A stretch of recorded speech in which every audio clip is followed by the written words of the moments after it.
Bonjour à tous et bienvenue sur la chaîne de Biochimie Facile. Dans cette vidéo, nous allons parler de la cinétique enzymatique et plus particulièrement de l'équation de Michaelis-Menten qui permet de décrire la cinétique d'une réaction enzymatique. Après avoir visionné cette vidéo, vous devriez avoir une idée de ce que représente cette équation et pouvoir la redémontrer. Si vous êtes intéressé par des cours de biochimie, n'oubliez pas de vous abonner à la chaîne pour ne pas rater les prochaines vidéos. Pour introduire le sujet, nous allons rappeler tout d'abord comment fonctionnent les enzymes. Les enzymes sont dans la majorité des cas des protéines capables de convertir un substrat en un produit lors d'une réaction enzymatique. Pour convertir une molécule de substrat en une molécule de produit, un certain niveau d'énergie est nécessaire, on parle alors d'énergie d'activation.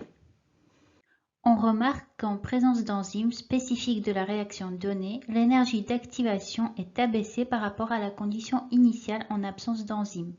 On note également que les enzymes sont des catalyseurs et ne sont pas consommés pendant la réaction. L'activité enzymatique peut être influencée par de nombreux facteurs physico-chimiques tels que le pH, la température, la force ionique, la présence d'inhibiteurs qui diminuent l'activité enzymatique ou encore la présence d'activateurs qui, au contraire, augmentent l'activité enzymatique. Dans cette vidéo, on va s'intéresser à la cinétique enzymatique qui permet d'étudier la façon dont l'enzyme se lie au substrat et le convertit en produit. Dans un premier temps, l'enzyme libre va se lier au substrat pour former un complexe réversible, enzyme-substrat, qui est souvent désigné comme un état de transition. On va définir la constante catalytique, K4, comme le nombre de molécules de substrat converties en un produit par site actif de l'enzyme et par seconde. Cette constante est exprimée en seconde moins 1. Le schéma réactionnel d'une réaction enzymatique peut s'écrire de la façon suivante. L'enzyme plus le substrat donne le complexe enzyme-substrat qui lui est soit dissocié lors d'une réaction inverse, soit il est transformé en enzyme plus produit. On peut alors tracer la courbe suivante. La concentration en substrat dans le milieu réactionnel en fonction du temps. Lors d'une réaction enzymatique, la concentration en substrat va progressivement diminuer. La pente de cette courbe donne la vitesse de la réaction. On peut alors exprimer cette vitesse réactionnelle comme la disparition de substrat au cours du temps, c'est-à-dire moins ds sur dt. Lors d'une réaction enzymatique, la concentration en produit final augmente au cours du temps. Cela peut être représenté par le graphique suivant, la concentration en produit en fonction du temps. Ici également, la pente de la courbe donne la vitesse de la réaction. Celle-ci peut s'exprimer comme dp sur dt, l'apparition du produit au cours du temps. L'unité de la vitesse réactionnelle est l'unité de concentration par unité de temps. La concentration en substrat influe sur la vitesse de la réaction. En effet, la vitesse réactionnelle change lorsque la concentration en substrat change. Lorsque la concentration initiale en substrat augmente, la vitesse initiale de la réaction augmente jusqu'à atteindre un plateau, ce qui correspond à la vitesse initiale maximale, notée Vmax. Lorsqu'on se place à la vitesse initiale égale à Vmax sur 2, on va définir sur l'axe des abscisses la constante Km qui correspond à la concentration en substrat pour laquelle la vitesse initiale est égale à Vmax sur 2. On pourra alors évaluer l'efficacité de l'enzyme par le ratio K4 sur Km. Maintenant, nous allons passer à la démonstration de l'équation de Michaelis-Menten. En licence de biochimie, il est souvent demandé de savoir redémontrer cette équation. Ici, on rappelle que la vitesse de la réaction peut s'écrire comme moins ds sur dt égale à dp sur dt. Lorsqu'on trace la vitesse initiale en fonction de la concentration en substrat, on obtient une courbe qui ressemble à cela. On va avoir une première partie de la courbe pour de faibles concentrations en substrat qui suivra une cinétique d'ordre 1, c'est-à-dire que la vitesse va augmenter de façon linéaire et proportionnelle à la concentration en substrat. Puis on va avoir une deuxième partie de la courbe qui se présentera sous forme de plateau et qui suivra une cinétique d'ordre 0.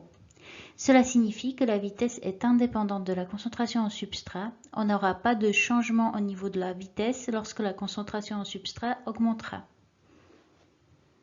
La cinétique d'ordre 1 peut être décrite par une équation de droite, y égale ax plus b, avec y la vitesse initiale de la réaction, a la pente de la droite, x la concentration en substrat et b le point d'intersection sur l'axe des ordonnées. La région du plateau suit la cinétique d'ordre 0 et ne peut donc pas être décrite par une équation de droite. C'est pourquoi nous allons avoir recours à l'équation de Michaelis-Menten pour décrire la courbe. L'objectif de l'équation de Michaelis-Menten sera donc d'établir une relation mathématique entre la vitesse initiale de la réaction V0, parfois notée VI, la vitesse initiale maximale Vmax et la constante de Michaelis Km. L'équation de Michaelis-Menten repose sur deux approximations. Premièrement, la concentration en enzyme est très faible et donc la concentration en complexe enzyme-substrat ES est très faible devant la concentration en substrat S. Deuxièmement, on va appliquer l'hypothèse de l'état quasi-stationnaire. L'hypothèse de l'état quasi-stationnaire considère que le complexe ES se dissocie aussi souvent en E et S qu'il est transformé en produit. La concentration en ES reste constante et la vitesse de formation de ES est égale à la vitesse de dissociation de ES.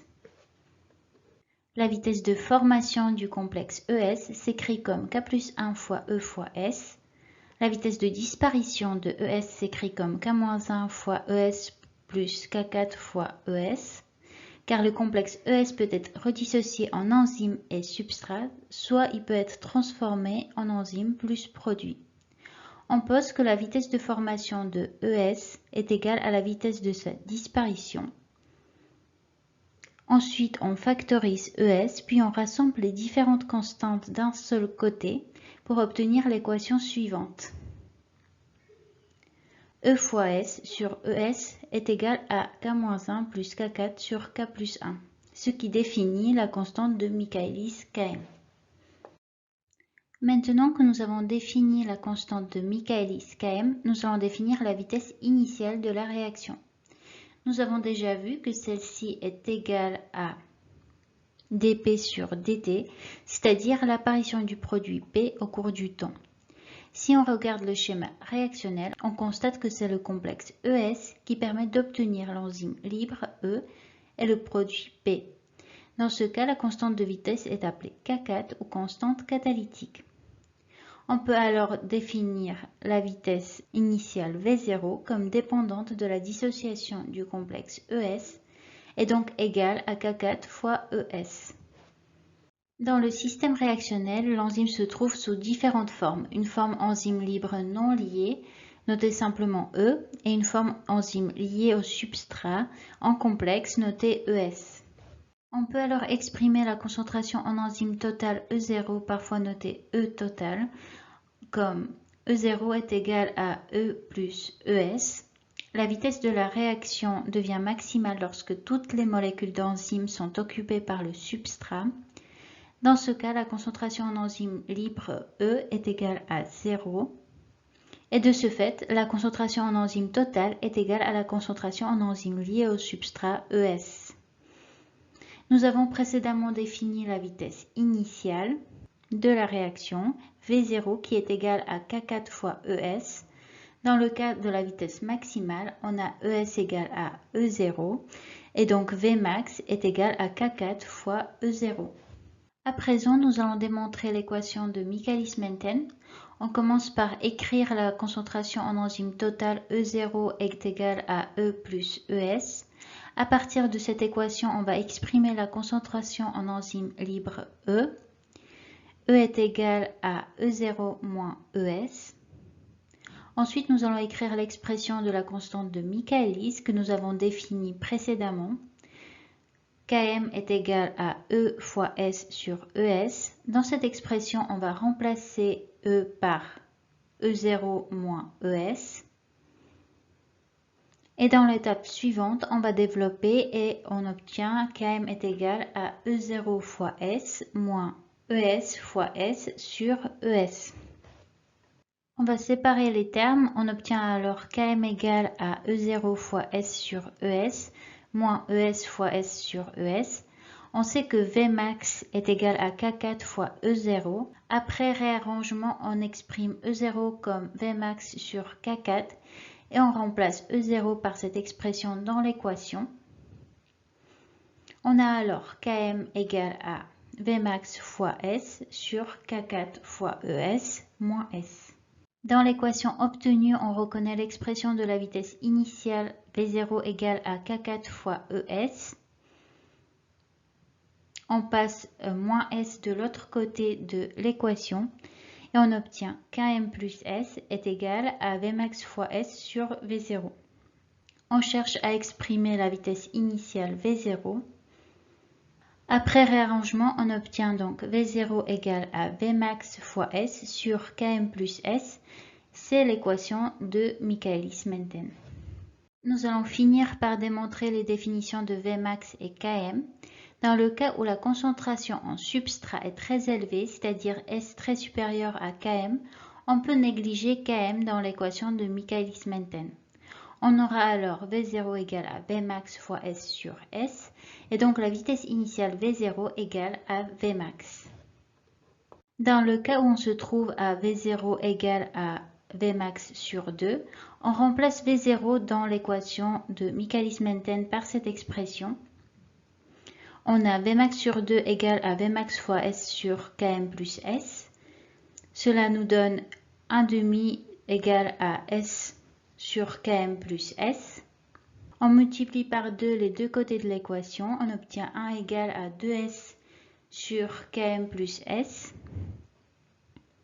De là, on passe Km plus S de l'autre côté de l'équation. On rassemble les termes en S et enfin, on obtient Km égale à S.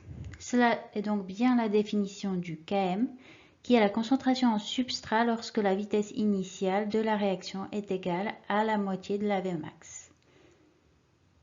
Pour terminer cette vidéo, voici les formules à retenir pour vous permettre de redémontrer l'équation de Michaelis-Menten. La constante de Michaelis, donc la vitesse initiale maximale, la concentration en enzyme totale et enfin l'équation de Michaelis-Menten. On arrive à la fin de cette vidéo sur la cinétique enzymatique et l'équation de Michaelis-Menten. J'espère que cette vidéo vous a plu et vous a été utile. Si c'est le cas, n'hésitez pas à aimer la vidéo, la partager avec vos amis et me laisser un commentaire. Pour plus de vidéos de biochimie facile, n'oubliez pas de vous abonner. Merci beaucoup et je vous dis à très vite pour une nouvelle vidéo.